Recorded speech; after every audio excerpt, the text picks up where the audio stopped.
बात करने वाला हूं आज मैं एक बहुत ही इंपॉर्टेंट टॉपिक पर।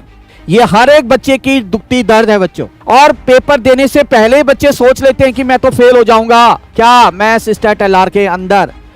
तो बात करने वाला हूं कि मैक्सिमम बच्चे जो हैं मैथ्स स्टैट एलआर के पेपर में फेल क्यों हो जाते हैं।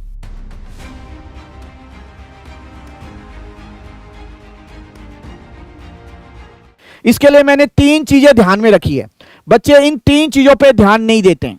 सबसे पहले क्या आप लोग का जो पेपर होता है, अगर मैं बात करूं मैथ्स स्टैट एलआर का, ठीक है बच्चों, 3 चीजें।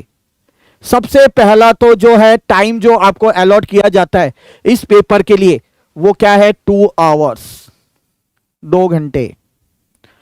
दूसरी चीज क्या है 100 क्वेश्चंस होते हैं। आप लोग को पता है हर एक क्वेश्चन 1-1 मार्क का होता है।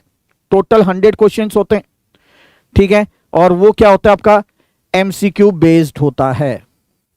तीसरी और आखिरी चीज, सबसे बड़ी बात कि आपको यहां पे नेगेटिव मार्किंग देखने को मिलता है।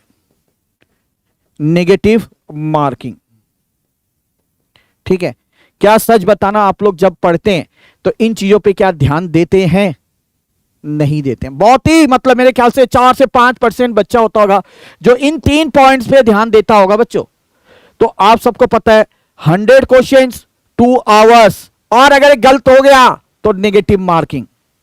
तो इतनी आसान वाली बात नहीं है। तो कैसे सर इस चीज को दूर किया जा सके? आज आपने बता दिया, आंखें खोल दी है सर कि भैया ये चीज में भी ध्यान देना पड़ेगा। यस, डेफिनेटली देना पड़ेगा।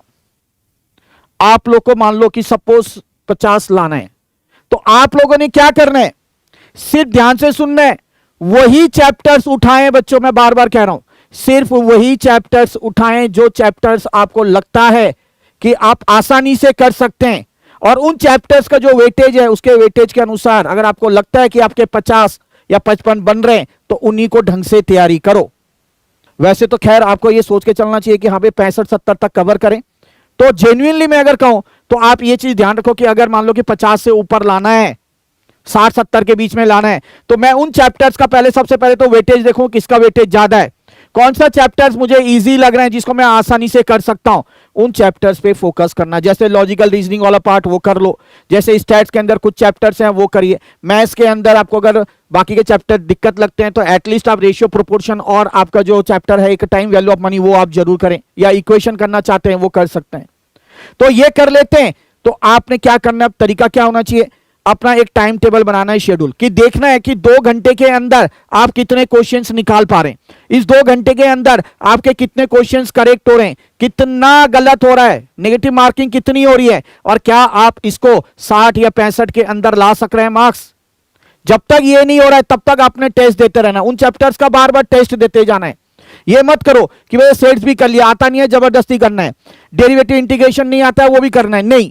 बस जब ये आपको लगता है कि 65 के अंदर आपका आ रहा है या 70 के अंदर आ रहा है, बार बार टेस्ट दो। 2 घंटे का टाइम सेट करो, देखो कितने क्वेश्चन अटेम्प्ट कर पा रहे हो और कितने आपके गलत हो रहे हैं। तो नेगेटिव मार्किंग के साथ अब देखो कि आपके टोटल मार्क्स कितने आ रहे हैं। तो ये टाइम का ध्यान आपने रखना है, नेगेटिव मार्किंग का आपने जरूर सोच के चलना है, तभी जाके आप एक ही अटेम्प्ट में इस पेपर को आसानी से निकाल सकते हैं। तो ये 3 चीज आपको याद रखनी है। 2 घंटे के पेपर, 100 क्वेश्चंस होते हैं और नेगेटिव मार्किंग भी होता है बच्चों।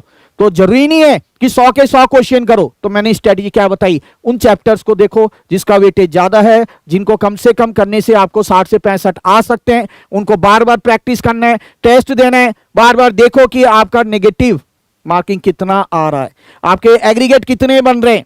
अगर नहीं बन पा रहे हैं 60-65 के लगभग, तो बार बार आप टेस्ट देते रहो। डेफिनेटली देखो इस स्ट्रेटेजी को फॉलो करेंगे तो आप पास हो सकते हैं। तो मेन कारण क्या फेल होने का, बच्चे इन चीजों पे फोकस नहीं करते हैं। बट मैंने ये भी बता दिया कि अब आपको किस किस चीज पे फोकस करना है और कैसे प्रैक्टिस करना है ताकि आप फेल होने से बच सकें। क्लियर है बच्चों? तो चलिए बच्चों, बहुत जल्द मिलते हैं और एक वीडियो के साथ। तब तक के लिए जय श्री श्याम।